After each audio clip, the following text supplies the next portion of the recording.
do you want to start by just a quick look back on Saturday if you want, and then we can talk Denver and Omaha? Yeah. Saturday obviously didn't play very well. Missed a lot of shots in the paint, and it's been something we've talked about for a long time. Becoming better finishers around the rim, and if you look at the first half, we were 5 for 18 from the paint. And when you're playing in a rivalry game against a good team, that's not how you want to play in the first half, right? Outside of that, I didn't think we did a very good job rebounding. That really hurt us to end the first half.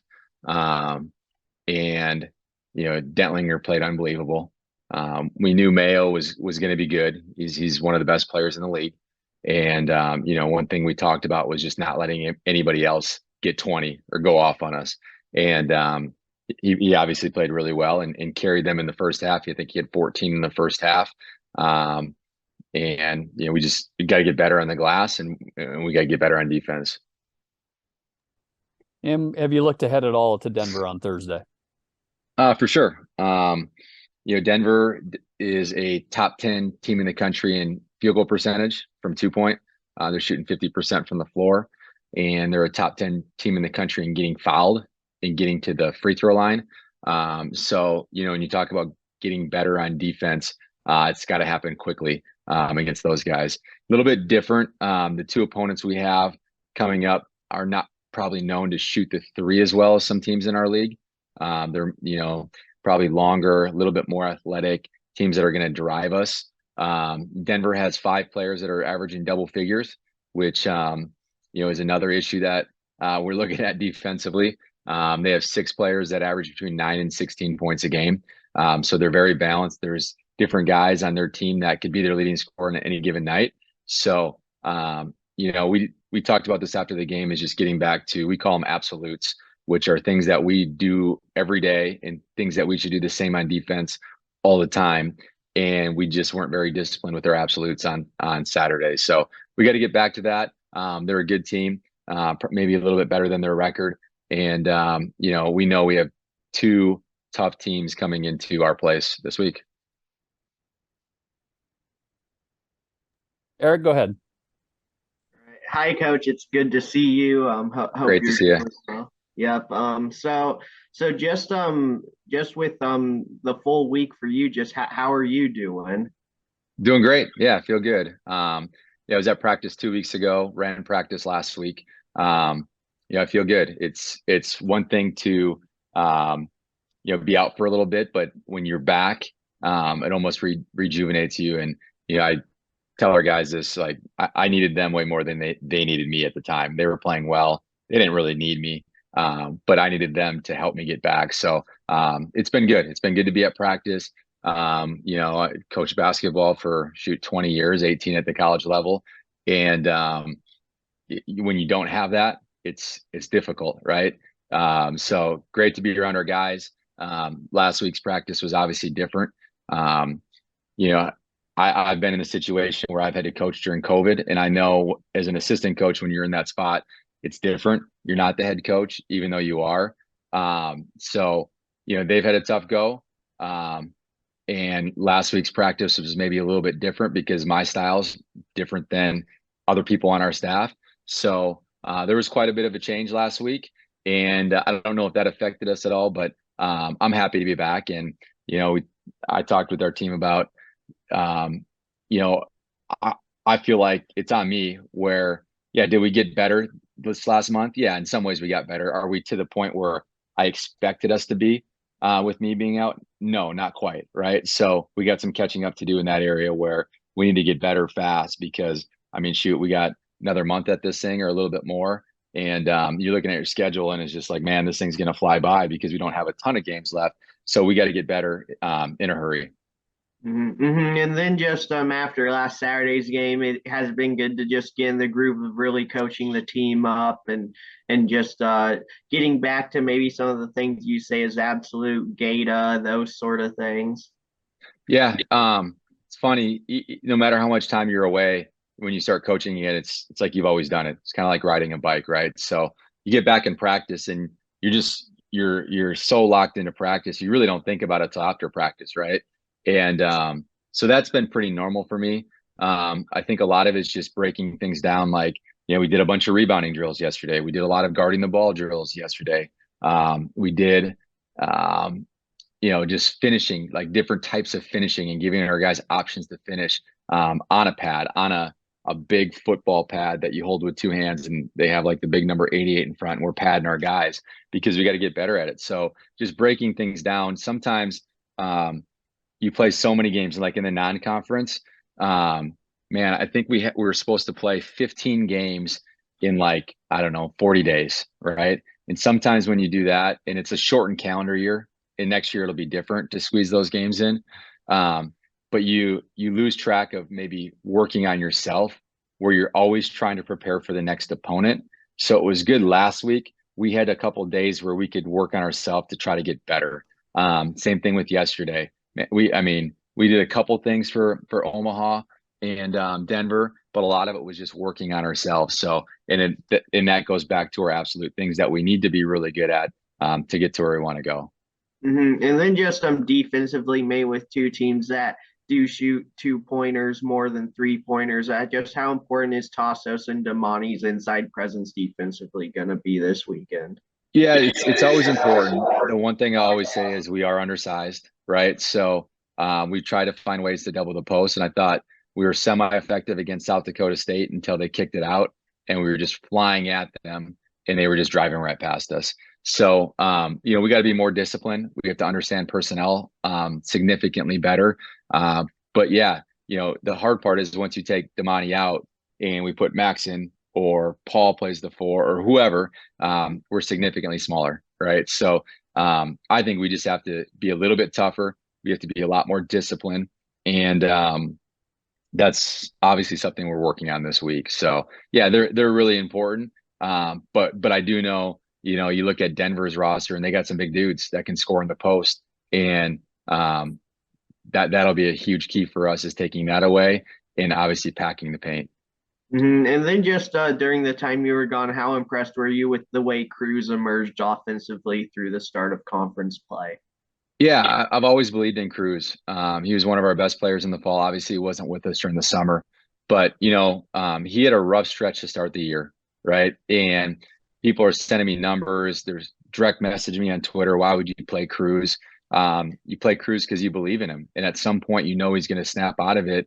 And yeah, he had a rough start, but you watched him play, and he's an aggressive scorer, and I feel like we need that on our team. So it's hard for me to send the kid to the bench and say, hey, we're going to go with somebody else, when that he's very capable of doing that, and we need him to do that. So, man, I love Cruz. I told him, our relationship, when everything happened, first guy to text me, Cruz. First guy to call me, or first person, like in my phone, first person to call me was Cruz. First person to text me was Cruz.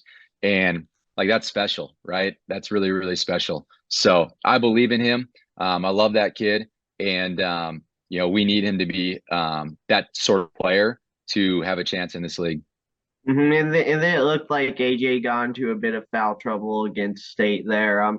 Just how do you need him to maybe be aggressive offensively and defensively without getting into that foul trouble? How do you find that balance? Yeah, and he's been in foul trouble, and that's been a serious issue for us. Showing him on film, just some things that we can tighten up. AJ's going to play hard no matter what. So, it just depends on the game. Sometimes there's certain fouls that are going to be called. Sometimes there's not. Just adjusting and understanding the flow of the game. And when you get one foul, being really, really smart not to pick up that second one in the first half. And what do we have? 3 guys with 2 fouls in the first half against South Dakota State. And at some point you're just like, man, we just gotta play these guys, because you get down and sometimes you just can't get back into it. So I always want AJ to be in attack mode on offense. And I think he can be more aggressive on offense, and we're going to maybe challenge him to be more aggressive on offense. But defensively, we need him to be smart so we can keep him in the game. All right. Thank you, Coach. You bet. Good to see you. Zach? Coach, only one I got is obviously coming back. I know maybe it's a rivalry game, so maybe that kind of helps you not think about it so much, but were you taking any stock of just being back on the sidelines, how much time you'd missed? I mean, did it feel different this time around, or were you just that involved? And obviously it's our rival here. I can't really get too sentimental or emotional about this. Yeah. Well, first, I don't think it was like a date that I circled and said I have to be back by this date, right? It was kind of how I felt, and yeah, I wanted to go to practice the week before to see how it was, and it wasn't great the week before, and that's why I didn't coach against the Dakotas, the North Dakotas. But I like every week I felt a lot better, so I don't think it was anything like, oh, I got to get back for South Dakota State. Now, when you go through an experience like that, man, I'm lucky to be here. Honestly, I'm lucky to be able to walk around practice and use my legs and coach our guys, and I don't know, just fly around practice. So when you have an experience like that, I've never really got extremely nervous for games or anything like that. Ever as an assistant, as a head coach in the past. There's certain games where maybe you feel a little bit more because they're bigger games or whatnot. You're playing to get to the NCAA tournament, or you're playing for a conference championship. But it's almost like things have slowed down a little bit, where you just value different things, right? Where sometimes you can get stressed about certain things, or sometimes you're worrying about, no, like, we put the work in practice, and honestly, we just didn't shoot the ball very well, right? And we make some of those shots in the first half, and it's a game. So it's been different for me.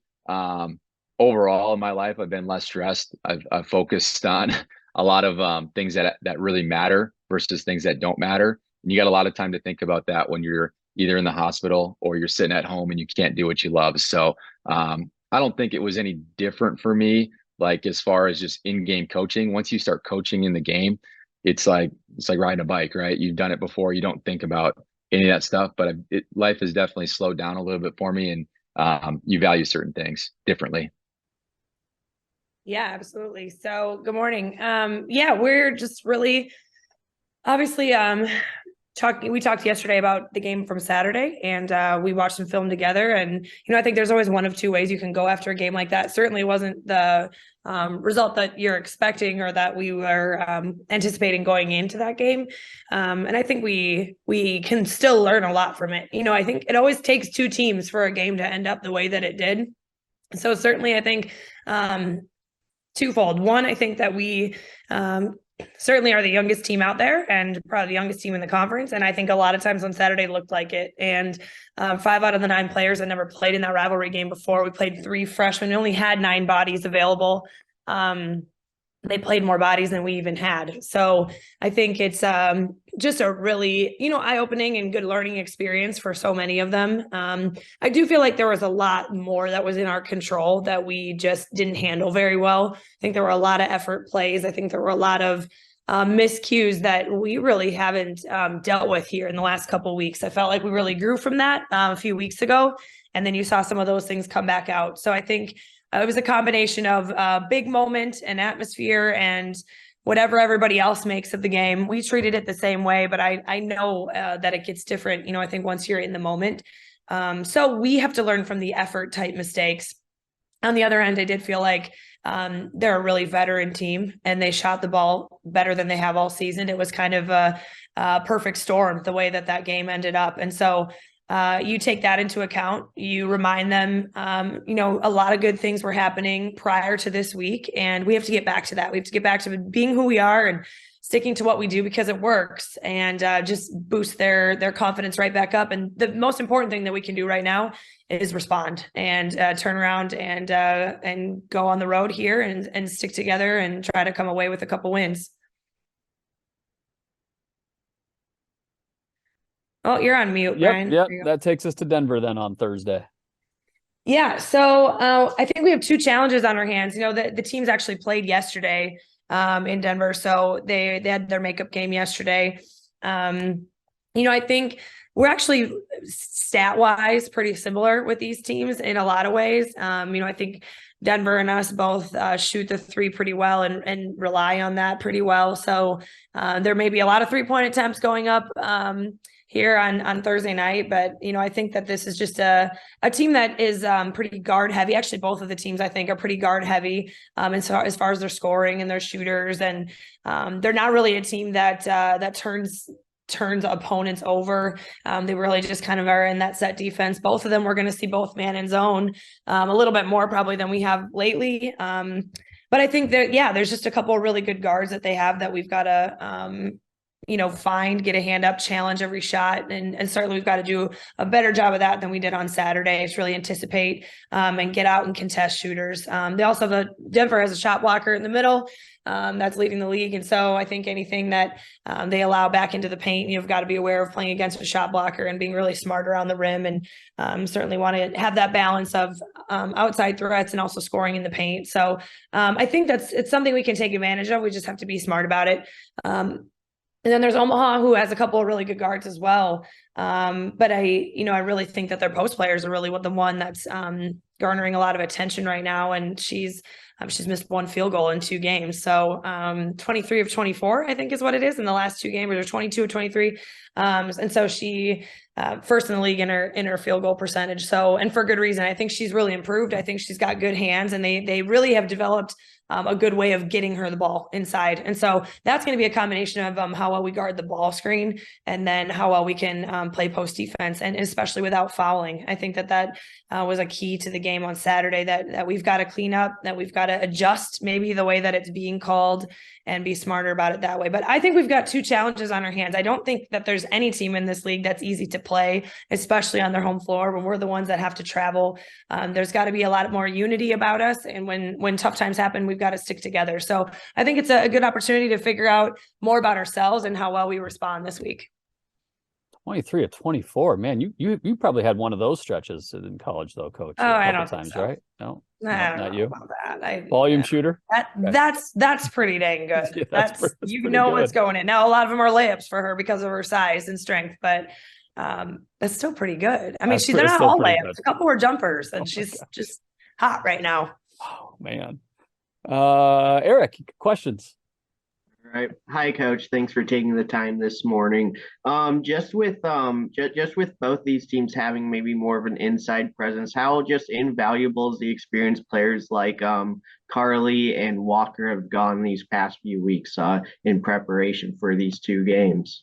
Yeah, well, it's really important. You look at both of these players they're freshmen. One's a true freshman. Well, one's actually senior in high school. Let's not forget that. And then the other one is a redshirt freshman who never played last year. And so I think especially as post, and now I call Carly a post because that's just she's playing for us. She's really out of position. But it's fun to have her at the spot because she brings something different. But regardless, I think the post position always takes the longest to adjust to at the college level, because it's the size and the strength of the players that you're dealing with inside. But you have to consider so many other things that I think are so really underrated, which is like your ball screen defense. All of that stems from your post player. What's the coverage? Are they communicating that early? How is the coverage going? The boxing out and rebounding piece has to be something we focus on. That's a huge piece of playing at that position.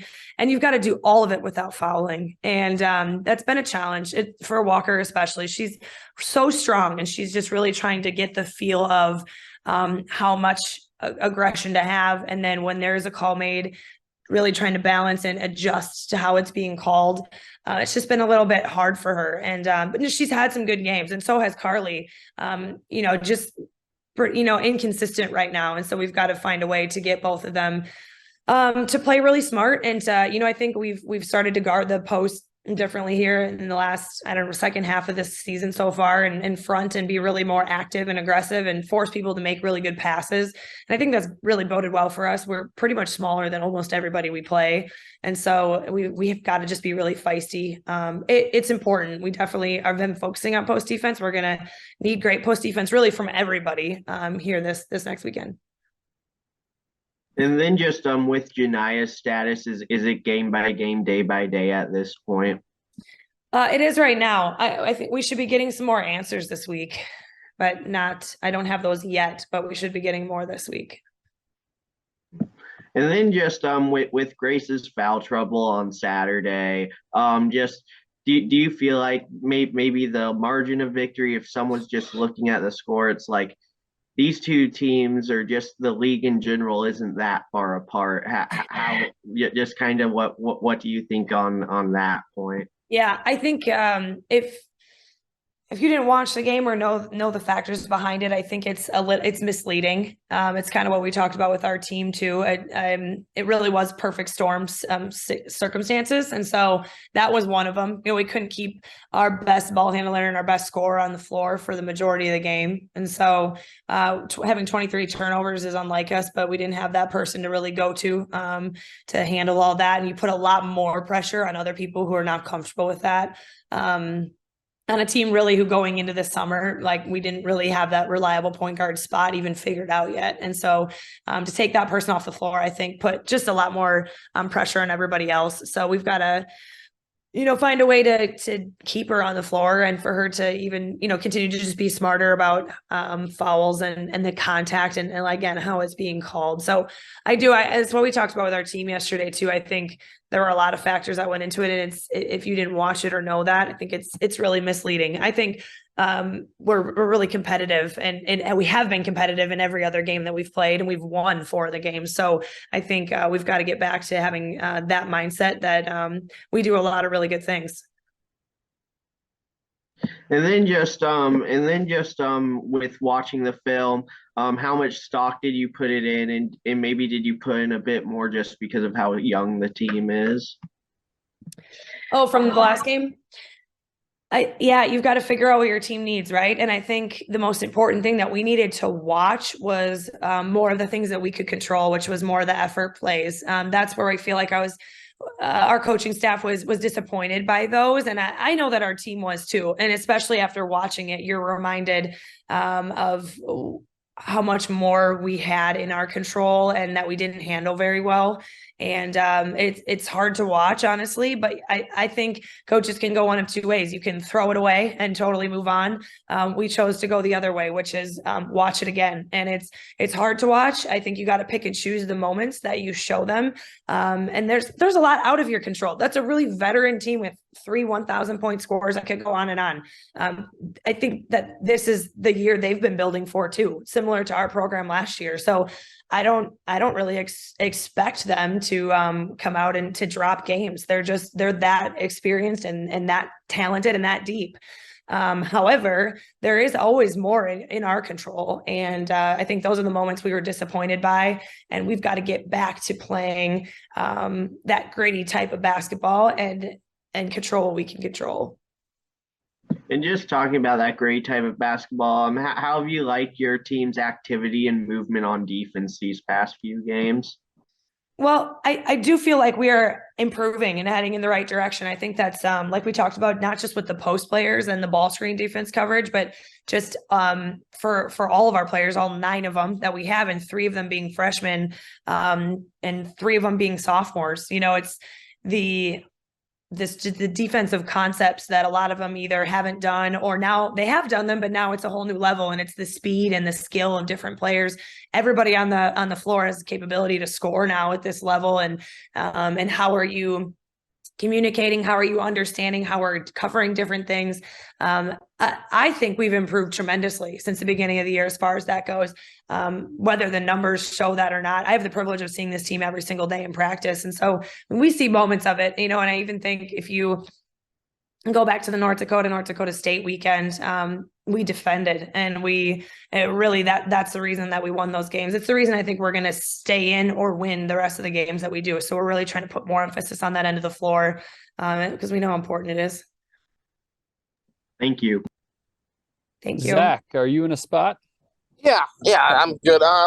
You kind of just mentioned it, Coach, but why have you chosen to go that route? A little bit more about why you chosen to go the route of not telling them, burn the tape. Let's remember this. I mean, is it one of those things where you kind of want them to remember that feeling for when you do come back and play better and beat that team?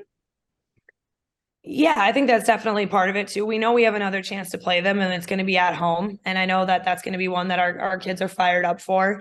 I think we chose the route to show them too, because Honestly, sometimes I think when you're in the moment and you are playing, you just sort of, it starts to unravel. It unraveled pretty quickly for us. And you start to lose focus of what actually did happen because you're so caught up in the final result. Over and over in the second half, we just kept reminding them that I just said, I don't care what's on the scoreboard right now. This is about our effort right now. This is about improving. You have a chance to go out there. If there's time left on the clock, then you still have a chance to go out there and work hard and get better. And I think sometimes it's really hard to do because we're so caught up in the big moment and what's happening in the atmosphere. And it didn't feel very good in the moment. So I think part of them watching film is just reminding them of how that felt and showing them the moments that they could have controlled and that we have shown progress in, and then felt like we went back and went backwards in some ways. And so I know that it was hard to watch, and I've watched it a number of times since then. And I think it's important to show them because they haven't seen it. For the ones that were out on the floor, they don't know how it looked sitting on the bench and watching it. And so it's hard to do, but you have to do it, I think, and you have to remind them of the feeling. And you don't ever want to feel that way again. So a lot more was in our control. And obviously, so many times over the last decade, this game with SDSU is usually, it's kind of an all roads lead to that because usually it's for the conference lead and usually you're playing again in the championship game. I know obviously this year's a little different with a younger team. How do you think they're going to bounce back, with when all the emotion gets put into that? How do you think they bounce back from a game like that? Or do you think maybe they're so young they don't necessarily know maybe that history is a little past them?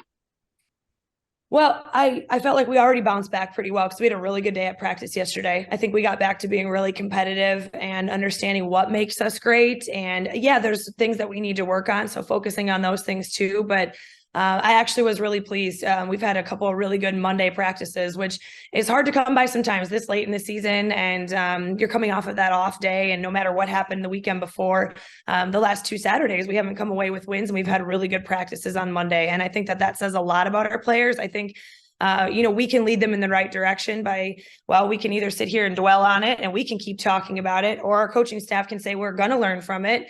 And now we turn the page and now we look to the next opponent. What you can't do is let 1 roll into 2 and let 2 roll into 3. So you have all the emotions and the high of the rivalry game. The value of the win or the loss is exactly the same as every other one. And I know that's hard to separate sometimes, but you've got to continue to teach, especially the young ones, that our next opponents, they're ready to go. And I think we do have a target on our backs a little bit because of what's happened here in the last 5-6 years. And so we just have to be ready to go for everybody's best shot. So I think, we can continue to just keep talking about it and encourage them to learn, but it's time to move on. It's time to get ready for a new opponent and get back to doing what makes us great.